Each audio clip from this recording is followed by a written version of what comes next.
Bienvenue dans cette vidéo débriefing de ma séance de trading du vendredi 24 février 2023. Je viens à l'instant de finir ma séance et franchement, je suis épuisé mentalement. Je me suis pas mal battu contre moi-même. J'ai fait pas mal de choses qu'il faut pas faire. Donc je pense que c'est une journée pour moi extrêmement intéressante sur le plan de l'apprentissage. Toujours en trading, c'est les journées perdantes qui sont les plus intéressantes. Et c'est vrai que je pense que j'hésite à faire la vidéo. Franchement, j'étais épuisé. Je me suis dit, je la ferai demain. Puis ce week-end, j'aurai même pas le temps. Donc du coup voilà, je la fais parce que c'est important de partager aussi quand ça se passe pas terrible. Donc et c'était vraiment le cas aujourd'hui.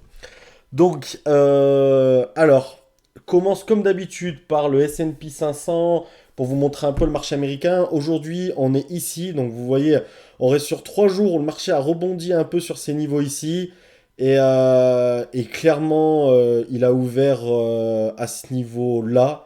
Donc clairement, gap baissier. Et j'avais un a priori baissier sur le début de séance qui s'est clairement confirmé. Donc là-dessus, pas de problème, je vous mets le marché en minutes, on va le réduire un petit peu. Donc voilà, il a ouvert ici. Donc vraiment, gap and go classique, donc c'est-à-dire une montée aller sur le premier quart d'heure à peu près, un petit peu moins, je dirais sur les 10 premières minutes. Après une descente et de ce point-là jusqu'à ce niveau-là le plus bas. Donc on a un marché ici qui a clairement été baissier, hein. Donc jusqu'à à peu près 5 heures, 5 heures moins le quart, 11 heures moins le quart, un marché baissier. Donc des rebonds évidemment, mais jusque-là, voilà. Donc bonne lecture sur cette matinée. Après, il a touché, donc ça sera intéressant de voir lundi, de voir comment ça va se terminer la journée aussi. Mais il a touché un gros support. Donc, et il l'a tapé plusieurs fois, même ici, il a eu du mal à le casser. Il est revenu le casser une première fois et il est reparti. Donc, je sais pas si je pense pas, en étant vendredi, qu'on ira plus bas aujourd'hui. Mais voilà un petit peu dans quel état d'esprit je suis. Je suis baissier. J'ai un gros a priori baissier, comme je pense la plupart des opérateurs. Et justement, dans ce cas-là, il faut être d'autant plus prudent que quand le marché nous paraît facile à lire, c'est justement là qu'il faut un petit peu se méfier de ce qu'on va faire parce que le marché n'est jamais facile. Il y a des jours où ça se passe bien parce qu'on est bien, on est en phase avec le marché. Il y a des jours où ça se passe mal parce que ben justement on se fait éclater et le marché joue un peu avec nous. Et du coup, c'est pas évident. Encore une fois, c'est pas la faute du marché, c'est la faute du trader et c'est au trader de s'adapter à la volatilité, à la nervosité sur un marché baissier. Où tout le monde s'attend à ce que ça baisse, il y a obligatoirement de la volatilité, il y a obligatoirement de la nervosité également. Et du coup, ça demande à ce que le trader agisse en fonction. Et ça veut dire quoi agir en fonction? Ça veut dire diminuer ses quantités. Et j'ai fait tout le contraire. Donc déjà, ça va pas. Alors, première chose, première position sur mRNA. Techniquement, très bonne position sur mRNA. Une action baissière. Vous la voyez, elle est ici en haut. Une action baissière. Donc, je la prends en short 80 titres. Donc, au départ, je me chauffe pas trop sur mRNA. 80 titres à 141,30 $.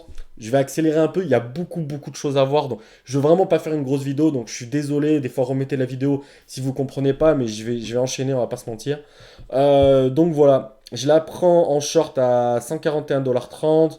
Au-dessus des 144,50 $, je dégage. Ça me fait à peu près, au-dessus même des 144 $, je dégage. Donc ça me fait à peu près 3 dollars, soit 240 $ de risque à 80 titres pour un objectif d'aller vers les 139, donc voir les 138,50. Donc voilà, 3 dollars, on reste sur un risk reward de 1,1. 240 $ de risque pour 240 $ de gain. Et voilà, je vais également, il me semble, me positionner, donc je vous le dis, en même temps. Donc déjà, deux actions en même temps, c'est faisable, parce que je suis extrêmement confiant et trop, je pense, sur la direction du marché. Mais vraiment. Donc je vais me positionner ensuite sur Amazon en anticipant la cassure des 93,50 $ des 93,50 $ sur Amazon. Et voilà, donc là, dans un premier temps, mRNA, elle y va, on est bien. Il y a les 140 $ qui est un chiffre rond, mais il m'inquiète pas spécialement parce que ça l'a cassé déjà sur la première minute ici. Donc je me dis que ouais, ça peut véritablement aller au moins jusqu'au 139, quoi. Donc voilà. Là, j'ai un stop que je rabaisse un peu mentalement. Je pense qu'au-dessus des 143,50$, ça, c'est pas bon. Et donc, je remonte aussi mon stop. Je me dis que 139, mon objectif de gain, pardon. Je me dis que 139 dollars, c'est intéressant. En dessous, on le voit, Amazon qui est au bord de casser les 93,50$. On a toujours un marché, souvenez-vous. Je vous le montre. Là, il est quelle heure? Il est à peu près 10 heures. Donc, hop. Donc, je vous remonte pour que vous compreniez. 10 heures au niveau du S&P 500, on est ici. Donc, je m'attends à ce que le marché continue à bien baisser. Vous voyez, on est vraiment ici. Il a cassé une première fois un premier niveau. On est là vers les 10 heures. Je me dis, ça y est, il va partir encore plus bas. Donc, je suis confiant. Mais non. C'est-à-dire que non, bah, vous l'avez vu d'ailleurs. On le voit, je vous le remets, hein, on le voit ici, hein. Il fait une petite remontée. Et je fais quelques erreurs principalement. C'est que sur une journée comme ça, pourquoi on doit réduire la taille de ses positions? Parce que justement, il y a plus de volatilité, donc il faut laisser plus de largesse à l'action. Ce que j'ai pas fait sur Amazon, et je me fais sortir, je fais même pire que ça sur Amazon. Je short 200 titres, je short 400 titres, pardon, vers les 93,50$. L'objectif, c'est clairement les 93, ça fait 200$ de gain. Au-dessus des 94, dégage. Ça me fait 200, bah voilà, 200$ de gain pour 200$ de perte. Dès que ça s'approche des 94, je me dis, ouais, ça va retester comment dirais-je, le plus haut. Et ça va redescendre. Donc, j'augmente la taille de ma position. Je passe à 800 titres sur Amazon. Et là, c'est dangereux 800 titres parce que émotionnellement, je sentis que j'étais trop fébrile. J'étais trop fébrile parce que ça commence à peser. Ça veut dire que si je me fais sauter au-dessus des 93,25$, je perds tout de suite 400$. Et vous avez vu qu'entre 300 et 400$, c'est ce que je gagne quotidiennement. Et en plus, je suis encore en position au-dessus sur mRNA. Et en plus, une position perdante. Donc autant sur mRNA, je ne me suis pas chauffé. J'ai pas renforcé ma position à ce niveau-là. Autant je l'ai fait sur Amazon et c'est très dangereux. Que je le fasse une fois que ça casse les 93,50$. Ok, ça me va. Et c'est là l'erreur que j'ai faite. Je me suis vraiment trop chauffé. J'étais trop confiant sur le marché. Et je me suis dit, allez, vas-y, yallah. On remet 400 titres. On va se gaver aujourd'hui. Et émotionnellement, je n'étais plus maître. Je n'étais plus maître parce que, ben, justement, je tremblais des genoux, quoi. Je tremblais des genoux. Je me suis dit, bah, si saute, tu perds. Je nique la moitié de ma semaine, voir si... Ouais, donc, désolé pour le vocabulaire, mais ouais, j'étais pas bien. C'est ce qui va se passer. En fait, ce qui se passe, c'est typiquement le pire qui se peut se passer à un trader, et ça arrive tellement tout le temps dans ces moments-là. C'est que je vais me faire sortir, du coup, je rabaisse, vu que justement, je suis plus en état, bah, au-dessus des 93,25$, je me dis, non, non, je baisse mon stop, je me dis, au-dessus des 94,10$, je dégage. Je dégage au-dessus des 94,10$, donc je perds 340$ sur Amazon. Je vais dégager aussi quasi en même temps sur mRNA au-dessus, où voilà, je me fais violer sur une bougie. Donc là, j'arrive super, je perds quasi 500$. Et regardez en dessous, ce qui est terrible, Amazon, là, c'est terrible. Là, c'est terrible. Je me fais sortir à 4-5 centimes près parce que je suis surexposé, donc je tremble les genoux, donc et tutti quanti. Et évidemment, l'action va. Alors que je me serais gavé si j'avais fait la première option, c'est-à-dire je garde mes 200 titres, je me mets un stop plus large parce que le marché est ainsi fait. En plus, je le sais que sur des journées comme ça, il ne faut pas trop chauffer sur des journées annoncées baissières. Tout le monde est un peu nerveux, donc ça monte, ça descend. Et une fois que ça prend la direction, ça y va. Et évidemment, bah, c'est ce qui va se passer sur Amazon. Je me retrouve, donc là, dans la tête, ça tilt. On va pas se mentir, hein. Là, dans la tête, ça tilt, ça part en vrille totale. Et Amazon va casser. Alors là, je me repositionne. Alors là, il y a un débat. Je me dis que je suis à 500$ de perte. Mon stop maximum de perte, c'est 600$ par jour. Je trouve que c'est bien. C'est vraiment, ça veut pas dire que je perds. Quand je perds à chaque fois, je perds 600$. Ça veut dire qu'une fois arrivé à 600$, j'arrête. J'arrête parce que je suis plus en. Donc là, je prends 200 titres parce que je suis. Bah, elle montre tous les signes qu'elle va casser les 93,50$. Donc là, je prends 400 titres, pardon. Donc voilà. Le risque, c'est au-dessus des 93,80$, je dégage. Donc je risque à peu près 100 pour prendre 200 et sortir vers les 93$. Donc voilà, c'est ce qui va se passer. Là, je lui laisse un peu plus de largesse. Hein. Je me dis au-dessus des 93$, 85, 90. Là, vraiment, je pense que je suis plus bon, mais je crois que ça va pas trop tergiverser. Et ça va y aller, donc je fais un trade où j'aurais pu perdre, je pense, 150 dollars, donc dépasser ma perte maximale journalière. Et vous voyez comme ça joue, vous voyez comme ça joue avec les niveaux. Putain, quand je le vois là.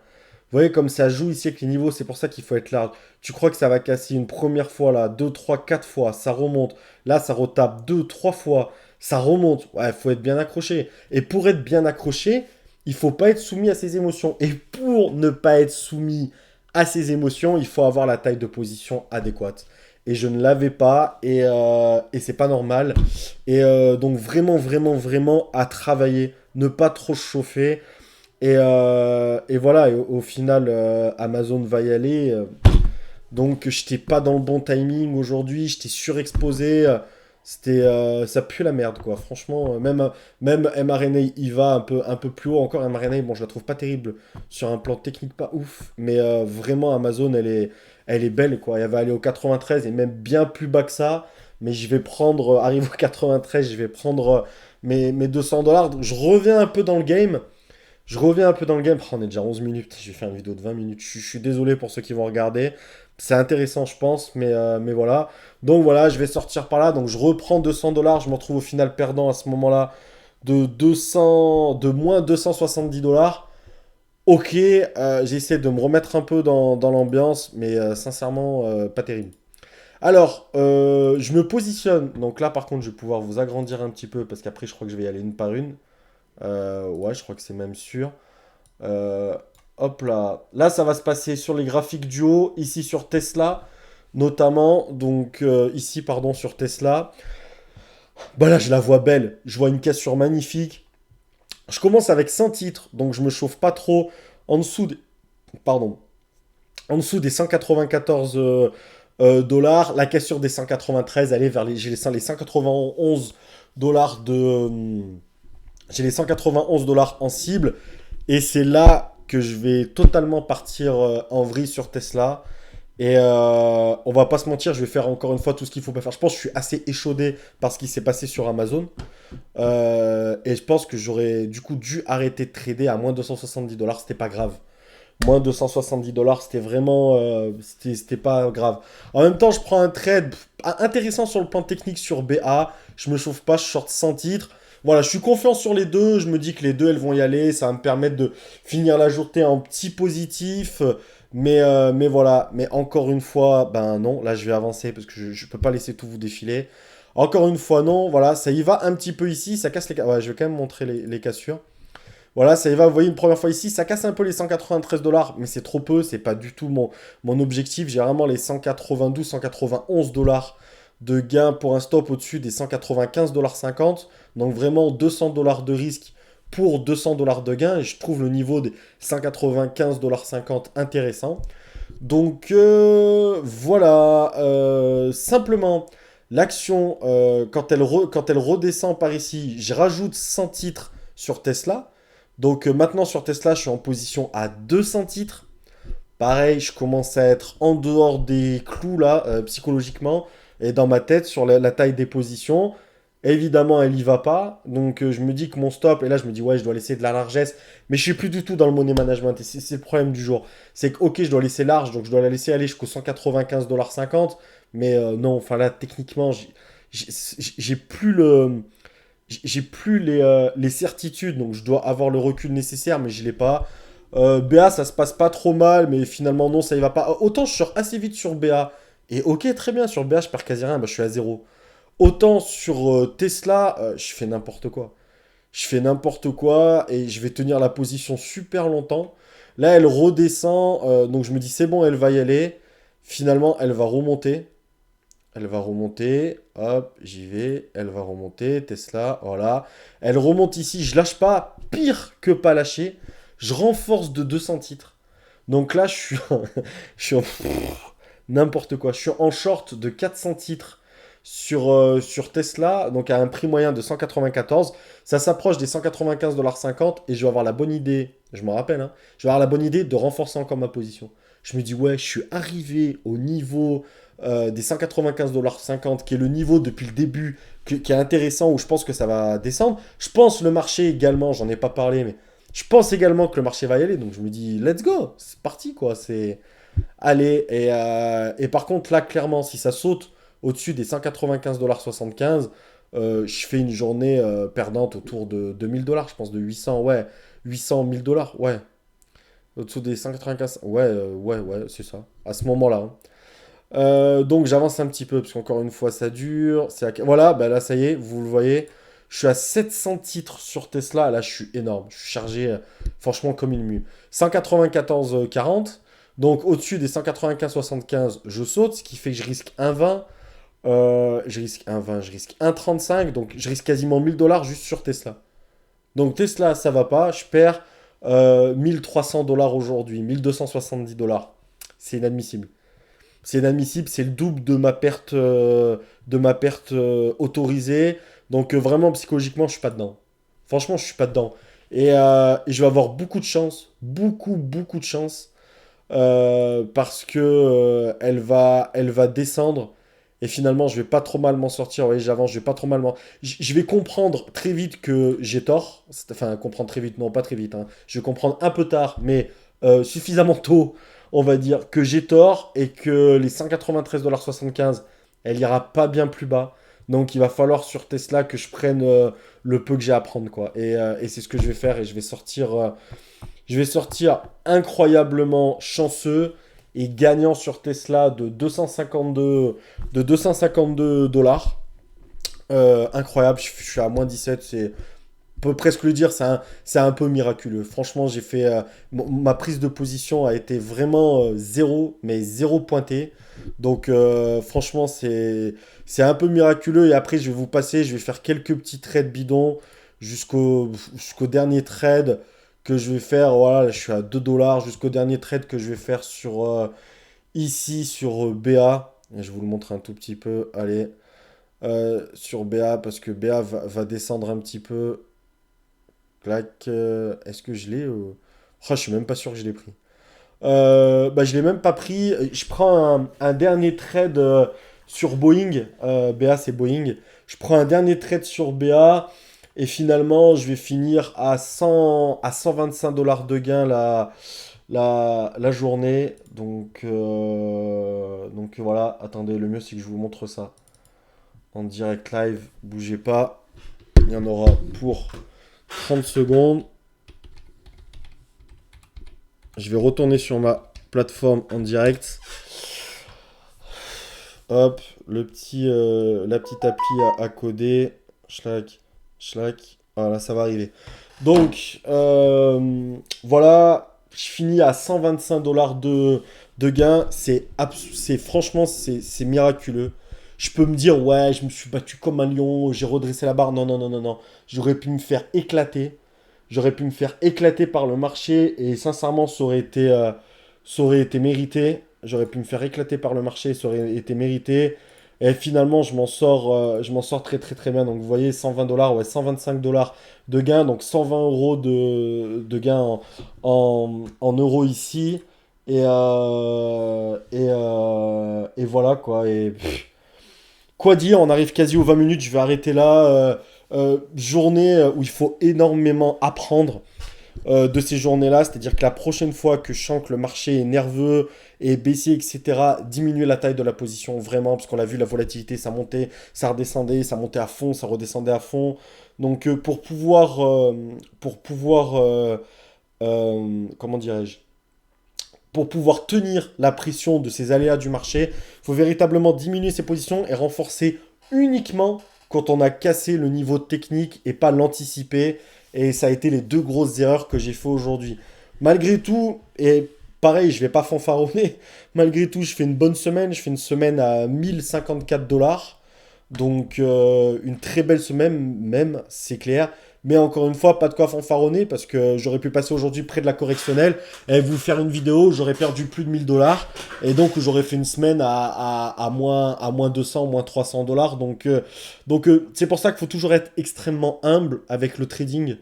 Faut savoir se remettre en cause. Et aujourd'hui, c'est une journée où il faut que je me remette en cause. Faut pas que le résultat masque les énormes erreurs que j'ai pu faire. Et voilà quoi, j'espère vraiment que cette vidéo a été enrichissante. Je suis désolé, je suis allé vite parce qu'il y avait beaucoup de choses à dire, mais j'espère que l'essentiel c'est pour les traders qui vont regarder cette vidéo, même si on est 20 qui se courent après. Mais merci à ceux qui me suivent, à la famille et aux amis essentiellement sur cette vidéo. Mais voilà quoi, toujours rester humble parce qu'en une journée, si t'es pas bien psychologiquement, tu peux manger ta semaine, tu peux manger ton mois et parfois plus. Donc voilà, humilité, humilité, travail et remise en cause. Je finirai là-dessus. Merci beaucoup. Bon week-end à tout le monde et à la semaine prochaine pour de nouveaux débriefings. Et on va rattaquer. Voilà, ça va faire du bien le week-end à ce moment-là. On va rattaquer propre, doucement, on va pas se chauffer et on va essayer de faire du bon trading. Merci beaucoup.